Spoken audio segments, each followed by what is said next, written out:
Joe Pietaro for MuscleSport Magazine, right here with another tip for you writers out there, journalists in the industry, sports, fitness, whoever it is.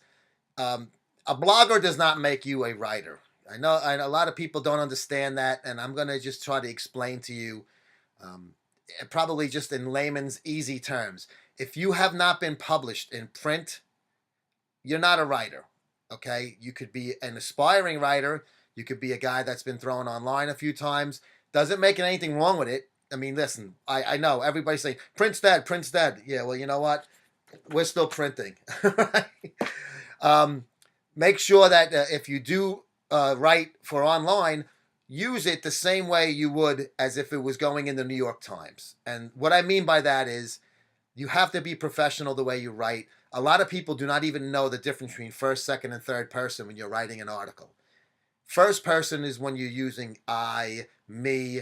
Those type of things should only be used if it's a column. A column, you can get away with it. There are a lot of columnists that do write in first person, and there is a reason why, because it's usually a personal account, something that they can relate to on a personal basis. Maybe they're writing about someone they know personally, and they're writing about that type of relationship.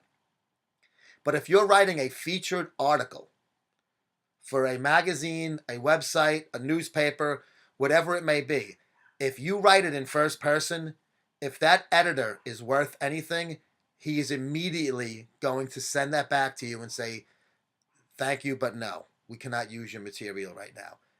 And if anybody in print is taking something from you, they probably already saw some of your work. My suggestion would be start a blog, but use it as if it was a newspaper or a magazine. Or use it as you were writing features. You could do sometimes you can do a first person. Every feature should be written in the third person. In the second person, that is like using in the fitness industry, bodybuilding industry, when you're doing a workout article. You should be doing 12 sets total for biceps. You should be doing 15 reps on that set. That's second person.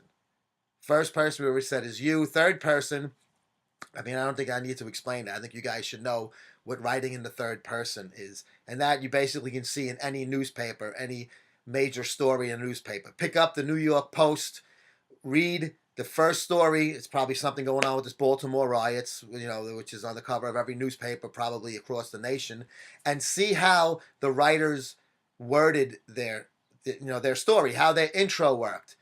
Did they use the word I? Did they use the word me? I bet you $20 each, and hopefully there's a lot of you going to see this, that writer did not use a first person account unless it was a witness account, which that would probably be like a column or would be like a side story to the news story.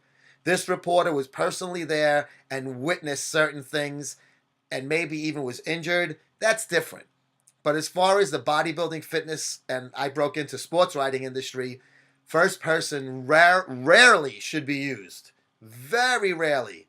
I have seen in the major publications, bodybuilding publications, a feature starting with the word I. And I'm not talking about this. I'm talking about I. You lost me right there. Third person, especially if it's a cover feature, have a little pride in your work. If you don't know those things, look them up. Google writing tips. There's a million places out there. Some are better than others, obviously. You have to see what works for you. But there is some type of standard that should be used. There is a standard out there. Trust me, I've been doing this for over 10 years. I've been published in magazines, newspapers, obviously online. So I'm not just talking out of my ass. I'm telling you the truth. And it's okay if somebody doesn't know these things. But if you do see this and you do know it, try to just correct it a little bit. And I guarantee you, if you're watching this and you're a writer and you're saying, oh, I write and I have articles posted on this blog and that site and here and there, I bet you have first person. A lot of you out there. Third person is the way to go for features. First person for column. Second person is the how-to type articles. Joe Pietaro from MuscleSportMag.com. I'm going to keep giving these tips out there for writers and photographers and publishers and editors. hey, what the hell, man? I wish somebody was out there doing this, but when I started, YouTube wasn't out. I go back that far. Yeah, I'm a dinosaur. MuscleSportMag.com. You can see great examples of third person, at least in my articles.